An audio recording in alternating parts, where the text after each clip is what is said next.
Assalomu alaykum. Turizmni nima deb o'ylaysiz? O'zingizni shaxsiy fikringiz. Va alaykum assalom. Endi hozirgi kunda turizm dunyo bo'yicha va dunyo iqtisodida katta ulushga bo'lgan iqtisodiy segment. Dunyo bo'yicha turizm juda ham rivojlangan mamlakatlar ham hammaga ma'lum.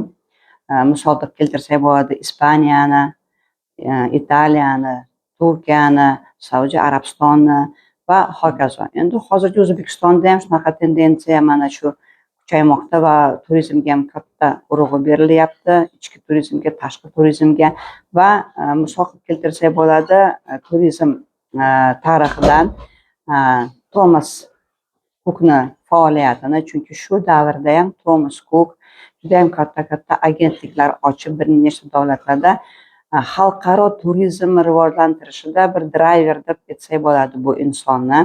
Va hozirgi kunda bir nechta marshrutlar bizning fuqarolarimizga ham aniq.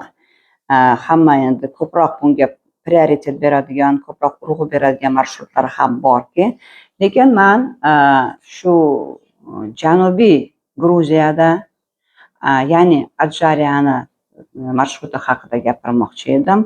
Adjariya endi o'ziga juda ham xos tabiatga ega. Ham tavsiya etmoqchi bo'lgan joylarim bu botanika bog'i. Bu yerda 3000 tadan ortiq o'simliklar mana yetishtirilgan. Haqiqatan bir har qadamda dunyoning bir qanaqadir chekka joylaridan olib keltirilgan o'simliklar bor, shuni tomosha qilsa bo'ladi. Hamda endi bu bizning o'tmishimiz, tariximiz. Adjariyada Iosif Stalinni tug'ilgan va katta bo'lgan o'zini shu ota-onasini uylariga borib, uy muzeyiga tashrif buyursanglar bo'ladi. O'lkashunoslik muzeylari ham juda ham yaxshi. Hamda SSR davridan hozirgi kunda faoliyat yuritadigan delfinariy bor. Okeanariyda ham 300 tadan ortiq ma'lulani tiplari keltirilgan. Demak, bu men tavsiya etadigan, ko'radigan joylari. Hamda turistlarni ko'proq yig'iladigan joy bu markaziy maydoni, ya'ni buni nabережная deb atashadi. Juda ham ko'p chet eldan keladigan kemalar ko'p edi. Xalqaro port deb hisoblanadi. Xalq turistlar o'sha yerda aylanganda juda mehmondo'st xalqni muloqotlariga kirishlari mumkin.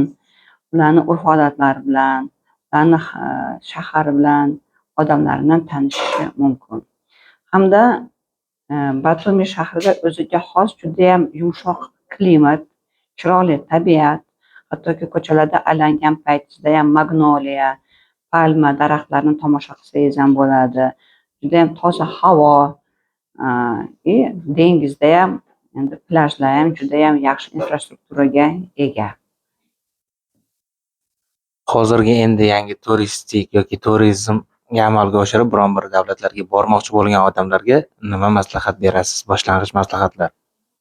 Endi birinchi maslahat bu boradigan davlatlarning qonuniyatini bilish, bularning urf-odatlarini bilish, qanaqadir shu kichkinagina nima deymiz, jamoaviy qonunlarni buzmasligi uchun oldindan bu davlatning tarixini, iqlimini, xususiyatlarini o'rganib chiqish va albatta bu davlatga ham qiziqish bo'lishi kerak. Chunki har bitta davlatga borganingizda xuddi siz yangi kitobni olib o'qigandek bo'lasiz. Yangi davlat siz uchun yangi hali o'qilmagan kitob, yangi ochilmagan sahifalar bo'ladi. O'ylaymanki, bu qanchalik ko'p davlatlarga borib inson ko'rib kelsa, shunchalik ma'naviy jihatdan katta taassurotlarga ega bo'ladi, yangiliklarga ega bo'ladi.